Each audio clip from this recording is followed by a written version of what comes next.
नमस्कार, welcome back to our channel. आज हम एक काफ़ी आम समस्या के बात करेंगे जिसका नाम है कार्पल टनल सिंड्रोम। अक्सर लोग अपने हाथों में किसी तरह का दर्द, झंझनाहट, कमजोरी महसूस करते हैं और ये कार्पल टनल सिंड्रोम का एक लक्षण हो सकता है। अगर हम क्लिनिकली देखें तो कार्पल टनल सिंड्रोम क्या है? हमारी कलाई में एक नर्व पास होती है जिसका नाम है मीडियन नर्व, और ये नर्व हमारे हाथों की अधिकतर उंगलियों को सेंसेशन प्रोवाइड करती है। जब किसी भी रीजन में हमारी इस छोटे से टनल में प्रेशर बढ़ जाता है तो ये मीडियन नर्व कंप्रेस हो जाती है या इस पर दबाव होता है और हमें हाथ में दर्द होना, झुंझुनाहट होना, सेंसेशन कम होना, हाथों के फंक्शन में कमजोरी होना, और कभी हाथ जब एडवांस स्टेजेस में हाथों से चीज़ें गिर जाना या छोटी छोटी चीज़ें करने में, जैसे कोई बुक होल्ड करने में, कंप्यूटर कीबोर्ड हैंडल करने में, ऐसे कामों में दिक्कत हो सकती है। जब एडवांस स्टेजेस में अक्सर ये देखा जाता है कि जैसे चीज़ें पकड़ना या हाथों से चीज़ों का गिरना या हाथों का दूसरे हाथ के कंपैरिजन में अधिक मात्रा में मांसपेशियों का कम हो जाना, यहाँ तक कि एडवांस चीज़ें देखी जा सकती है। तो ये कार्पल टनल सिंड्रोम क्यों होता है? अक्सर कार्पल टनल सिंड्रोम ये एज के साथ ज़्यादा मात्रा में दिखता है। यूजुअली 20 साल से कम लोगों में ये रेयरली ही देखा जाता है। कई बार लेडीज़ जो प्रेगनेंसी स्टेज में है उनमें हार्मोनल चेंजेस की वजह से दिखता है, जिससे बड़े लोग या जो डायबिटिक है इन लोगों में भी कार्पल टनल का प्रॉब्लम देखा जाता है।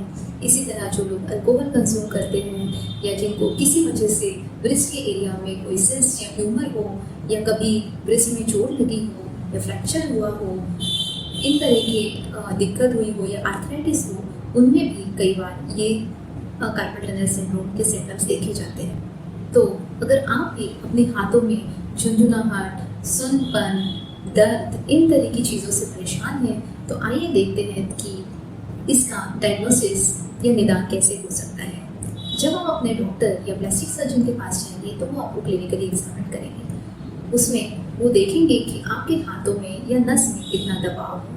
अगर उन्हें ज़रूरत लगती है तो वो आपकी नर्व कंडक्शन स्टडी या इलेक्ट्रोमायोग्राफी स्टडी करेंगे, जिसमें ये पता चल सकता है कि ये जो आपकी दिक्कत है ये कार्पल टनल सिंड्रोम से है या नहीं।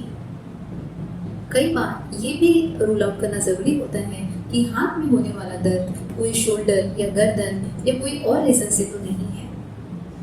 और अगर आपका कार्पल टनल का डायग्नोसिस कंफर्म हो जाता है तो इसका इलाज करना भी एक आसान तरीका है।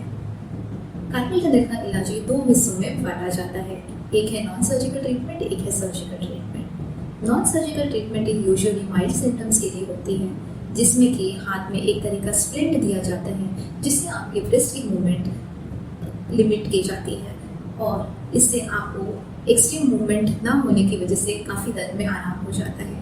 जो नेक्स्ट इफेक्टिव ट्रीटमेंट है वो होती है मेडिसिन, जिससे हाथों में प्रेशर और स्वेलिंग कम होने में मदद होती है। और तीसरी चीज़ है स्टेरॉइड इंजेक्शन। ये भी काफ़ी बार दर्द में और सिम्टम्स में फ़ायदा करने में असरकारक होता है। पर यदि आपके हाथों में जो सिम्टम्स है वो काफ़ी ज़्यादा है और ये दिक्कत काफ़ी दिनों से है और अगर आपकी मेडिकल ट्रीटमेंट से आपको फ़ायदा नहीं हो रहा है, तब नेक्स्ट तरीका है सर्जरी। ये कार्पल टनल की जो सर्जरी है ये एक डे केयर प्रोसीजर है। इसका मतलब कि आप क्लिनिक में आएंगे, आपकी सर्जरी कुछ मिनटों में हो जाएगी और उसके 1 से 2 घंटे बाद आप अपने घर जाते हैं और इसमें आपको बेहोश करने की ज़रूरत नहीं होती है। आपके डॉक्टर आपके ऑपरेशन एरिया में ही बस आपको सुन करते हैं और आपका ऑपरेशन हो जाता है। अक्सर ऑपरेशन से सेम डे या 1-2 दिनों में ही काफ़ी पेशेंट्स को अपने सिम्टम्स में आराम महसूस होना शुरू हो जाता है।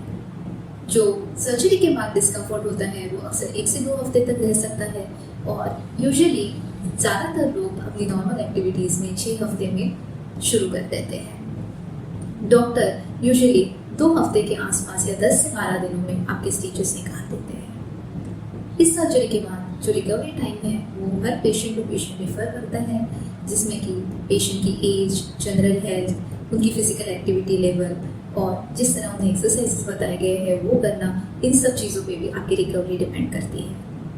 तो अगर आप भी अपने हाथ में दर्द, झुंझुनाहट या सूनापन इसी वजह से परेशान है तो आज ही अपने डॉक्टर या प्लास्टिक सर्जन से मिले और पता करें कि आपको कार्पल टनल की समस्या तो नहीं है।